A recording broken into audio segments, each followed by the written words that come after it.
Dragster, le numéro 2, qui a concédé quelques longueurs. Classico Fort est parti extrêmement lentement et ferme la marche, alors qu'en tête nous avons toujours tout de suite des concurrents comme Alex Trostborg, à l'extérieur Clément Zahem qui passe à l'offensive, Casting de Chenu le favori qui est tout de suite en bonne place, avec également à son extérieur Contre-Dérable, le numéro 12 côté corde, Cléder de Leroux, alors que Class Action est plutôt au sein du peloton, alors que les concurrents vont sortir du premier tournant. Avec le premier tournant négocié en tête par Clément Zahem, qui est suivi toujours par le numéro 7 Cléder de Leroux qui est à la corde, Contre-Dérable qui est à l'extérieur. On progresse également en dehors avec Cap de Narmont qui va venir se placer dans le groupe de tête, alors que Class Action patiente pour l'instant plutôt à l'arrière du peloton. Le numéro 2 Dragster a été disqualifié, passage devant les tribunes. Contre-Dérable qui vient de rejoindre en tête de l'épreuve Clément Zahem et qui va sans doute passer en tête. Derrière elle se trouve Casting de Chenu, progresse en troisième épaisseur Cap de Narmont qui vient maintenant en troisième position. Cléder de Leroux qui suit quatrième côté corde, avec à son extérieur Alex Trostborg côté corde. Ensuite Capitaine France, accompagné quant à lui par Capital Charm, le numéro 14. Nous avons ensuite Class Action. Quant à Classico Fort qui était en dernière position, il commence maintenant sa remontée tout à l'extérieur. Avec bientôt le bas de la descente, Cap de Narmont qui tente de prendre l'avantage devant Contre-Dérable. Il a réussi à se rabattre en tête. Casting de Chenu est troisième. Capital Charm toujours au contact, qui vient quant à lui au centre devant Clément Zahem. Cléder de Leroux à la corde, Capitaine France, et à sa hauteur le numéro 10 Concerto Cointry. Dans le bas de la descente, une grosse accélération du favori qui passe désormais en tête. Casting de Chenu qui vient de relayer Cap de Narmont. Alex Trostborg qui essaye de se ranger ensuite, avec à son intérieur, il n'en aura pas l'opportunité puisque Contre-Dérable est là.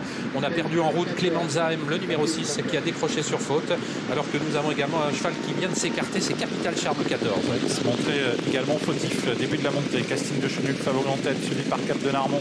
Contre-Dérable qui vient ensuite avec Class Action qui progresse. Classico Fort qui se rapproche à l'extérieur. Concerto Cointry au centre, et juste derrière Concerto Cointry, Tell Me a Story numéro 1. Les concurrents qui sont à un petit peu plus d'un kilomètre de l'arrivée, ça va toujours bien pour le favori Casting de Chenu. Cap de Narmont qui est toujours bien à l'abri. Class Action qui continue de se rapprocher. Les numéros 14 et 8 ont été disqualifiés. Et fort également de Classico Fort en troisième épaisseur qui tente de quitter l'arrière du peloton, alors que Casting de Chenu a toujours les choses bien en main. Avec le bout de la ligne d'en face, Casting de Chenu toujours, qui est suivi par Class Action qui se rapproche.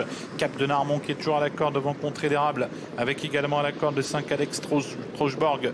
Concerto Cointry qui s'annonce également au centre. Tell Me a Story qui vient sixième, alors que Classico Fort vient de rétrograder sur une faute. Class Action qui vient d'accélérer sèchement maintenant et qui, pour aborder le tournant final, vient de se rabattre devant Casting de Chenu. Concerto Cointry s'est bien rapproché également et vient en troisième position à hauteur de Cap de Narmont. Ses concurrents qui sont suivis par le numéro 1 Tell Me a Story. Contre-Dérable est encore compétitif pour une place, avec également Crystal River. Sortie bientôt du tournant, Class Action qui tente de faire la différence. Concerto Cointry est lancé à sa poursuite avec Tell Me a Story. La sortie du tournant final avec Class Action, le numéro 9 qui compte plusieurs longueurs d'avance, mais on a bien réagi avec Tell Me a Story qui est lancé maintenant à sa poursuite. Concerto Cointry qui coince un tout petit peu mais qui conserve la troisième place. Casting de Chenu semble sur ses fins. Cap de Narmont se défend bien, mais ligne droite finale avec Class Action qui a l'avantage, mais qui est attaqué maintenant par Tell Me a Story qui la domine immédiatement. Tell Me a Story qui va s'imposer très facilement. Class Action, le numéro 9, prendra la deuxième place. Troisième place en retrait pour Cap de Narmont devant le 12 Contre-Dérable et le 10 Concerto Cointry.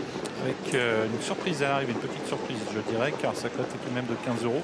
Donc il était assez joué, Tell Me a Story qui est venu dominer facilement Class Action dans les 100 derniers mètres et qui s'impose avec une certaine marge. Le 11 termine troisième, c'est Cap de Narmont. L'As devant le 9 et le 11 pour les trois premières places. La quatrième pour le 12 Contre-Dérable. La cinquième pour le 10 Concerto Cointry. Voilà pour l'arrivée provisoire du Quintet. Sage course d'attente de Björn Goop qui est venu dominer facilement la situation.